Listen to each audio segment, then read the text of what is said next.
2010년 8월 충청북도 청주시의 조용한 주택가. 그곳에서 어느 평범해 보이는 가족이 함께 살고 있었다. 두 아이를 둔 부부와 아내의 여동생, 즉 처제. 그들은 겉보기에 그저 평범한 가족처럼 보였다. 하지만 그들의 일상 속에는 아무도 눈치채지 못한 어둠이 도사리고 있었다. 가해자 김모 씨. 그는 당시 30대 중반의 회사원이었고 이웃들과도 무난하게 지내는 사람이었다.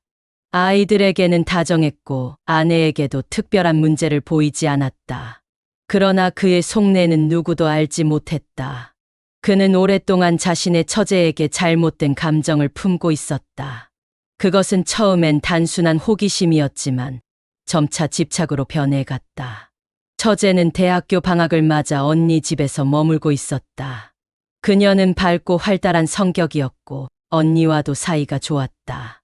언니 집에서 머무는 동안에도 아르바이트를 하며 틈틈이 공부를 하던 성실한 학생이었다.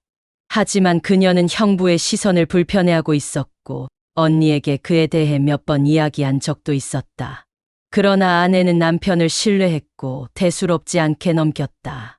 그날 아침 김 씨는 아이들과 아내가 외출한 틈을 노렸다. 그는 처제에게 조용히 접근했다. 잠깐 얘기 좀 하자는 말로 그녀를 불러내고 미리 준비한 차량으로 유인했다.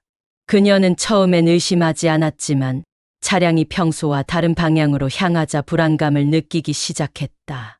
형부, 어디 가는 거예요?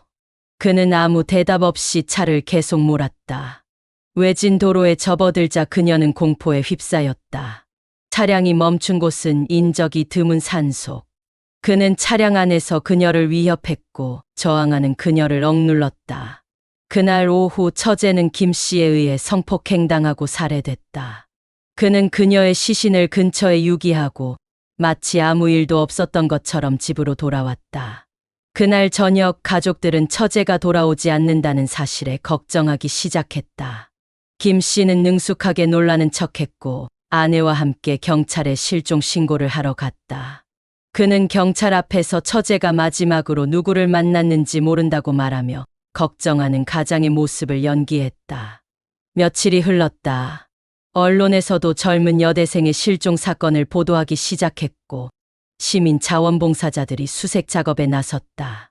김 씨는 자원봉사에 참여하며 아내를 위로하고 주변 사람들에게 도움을 요청하는 모습을 보였다. 그러나 그의 행동은 너무 완벽했다. 경찰은 그의 차분함 속에 뭔가 석연치 않은 점을 느끼기 시작했다. 경찰은 수사 초기에 확보한 CCTV 영상 속에서 의심스러운 차량의 움직임을 포착했다. 차량은 사건 당일 아침 집 근처를 벗어나 외딴 산길로 향하는 장면이 담겨 있었고 그 차량은 김 씨의 것과 일치했다. 경찰은 차량을 확보해 정밀 감식을 벌였고 차량 내부에서 피해자의 DNA 흔적이 발견되었다. 김 씨는 결국 수사망을 피할 수 없었다. 경찰의 추궁 끝에 그는 범행을 자백했다. 자백 과정에서도 그는 감정을 드러내지 않았고 자신이 왜 그런 일을 저질렀는지에 대해 명확한 설명을 하지 못했다. 그는 그저 무표정한 얼굴로 한순간의 충동이었다고만 말했다. 사건이 밝혀지자 가족과 이웃, 그리고 전국이 충격에 빠졌다. 가족이라는 울타리 안에서 벌어진 끔찍한 범죄에 믿었던 남편이 아이들의 아버지가 한 여성을 유린하고 살해한 범인이라는 사실에 사람들은 말을 잃었다. 특히 아내는 남편의 진실을 알게 된 후 깊은 충격에 빠졌고 두 아이를 데리고 고향으로 돌아가며 모든 연락을 끊었다.